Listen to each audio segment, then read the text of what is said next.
Hello everybody, my name is Starrapter and welcome to the channel. In this video I'm going to be reviewing Star Wars The Legacy of Vader issue number 2, Reign of Kylo Ren 2. This one is published by Marvel.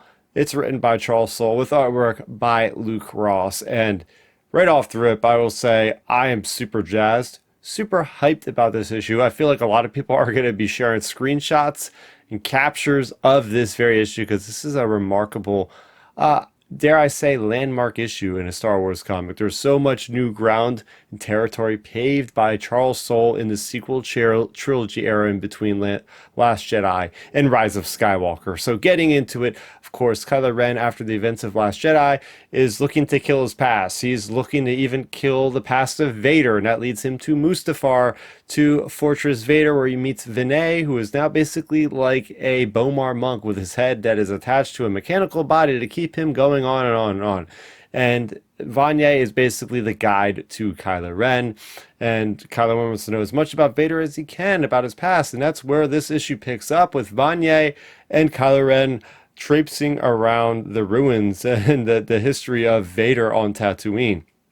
What's really neat about this is we get to see, first of all, Kylo Ren in that garb that we've seen him in the Rise of Kylo Ren miniseries, where he was with the good old Knights of Ren. So we get to see that happening there with that same outfit, which is a pretty badass outfit, like a dark smuggler outfit. I really appreciate that. But it's nice that we get to see this relationship, these two different people, Vanya and Kylo Ren, going back and forth. Kylo Ren doesn't appreciate things, doesn't give things much of a chance. He's very impulsive, right? So he's kind of flippant when it comes to Vader's past on Tatooine. And Banyai basically is telling him like all the deeds and misdeeds of Anakin Skywalker on Tatooine.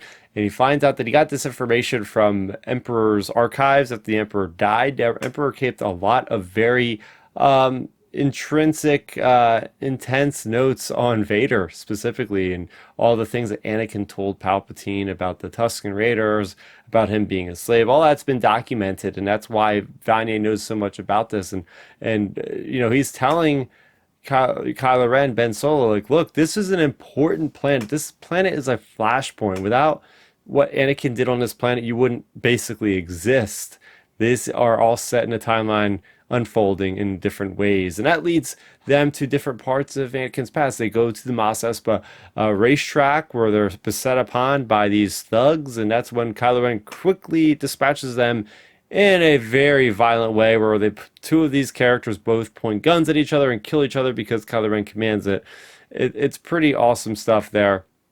Kylo Ren then scratches the name or burns the name of the saber of Anakin off that list as like the only human that has ever won a pod race before. So it's cool that that has still stayed the case. That landmark has been set. It was not ever elevated beyond. And then that leads them to Watto's old place, because of course Kylo Ren's like, take me to the slaver, and apparently he's thinking that Darth Vader must have killed Watto, his previous captor. But no, that's not the case. Vader was just too busy. He's not going to go back there to just kill Watto. But instead, there's plenty of other slavers that just got fed up with Watto's crap and killed him by bombing. It looks like bombing his humble abode.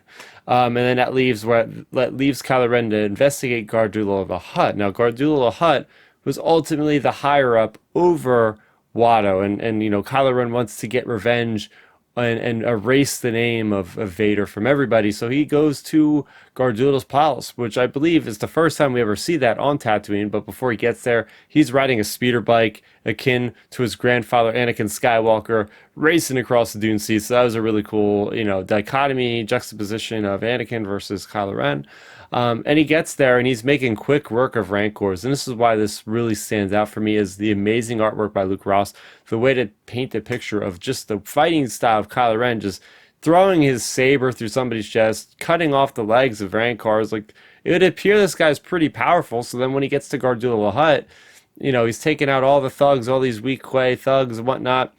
And he's about to just kill Gardulla, and that is when his lightsaber is taken from his hand in midair by another Force user. And then they quickly knock out Kylo Ren and put him in prison, put him in a jail cell, hang him up. And that's the end of the story. So the story is very surprising. It's very surprising to see that things don't always go the way you think. You think that Kylo Ren easily taking out this Rancor is like, oh, he's going to take out Gardulla there you go. But not necessarily. And to know that there's a force user at this day and rate, in this era, like who is this little toad, like mini Jabba looking guy? I don't know. He's not really a Hutt, but he's an interesting looking character. I'm also very intrigued about the idea that Gardulla the Hutt is still alive at this point. Being the sister, I guess, of Jabba, you think that she would want to just usurp his throne immediately when he died. So the idea that she's still on Tatooine with that palace, but why was she not integrated in the Book of Boba Fett? Like, what is going on here? Why doesn't she want the power? She's a Hutt, she's a gangster. It's very odd to me. So hopefully they explain that maybe in the next issue, because I do feel like we need a bit of an explanation. I'm like, wait a minute, this big old Hutt was here and never did anything with his. It just seems weird to me. But this feels amazing. This issue feels incredible with the artwork, with the ground it covers on Tatooine. I've never seen it in this era before. Besides that quick scene at the end of Rise of Skywalker, which was so isolated because it's there at the Laurel's homestead. So there you go. That was the Rise, or not the Rise, the Legacy of Vader issue number 2. Let me know in the comment section down below what you thought of this one. For more on Star Wars, you're already in the right place. Make sure you go ahead and subscribe to the channel for the latest on the happenings here. That's going to do it for me, Starrapter. Thank you so much for watching, and may the Force be with you always.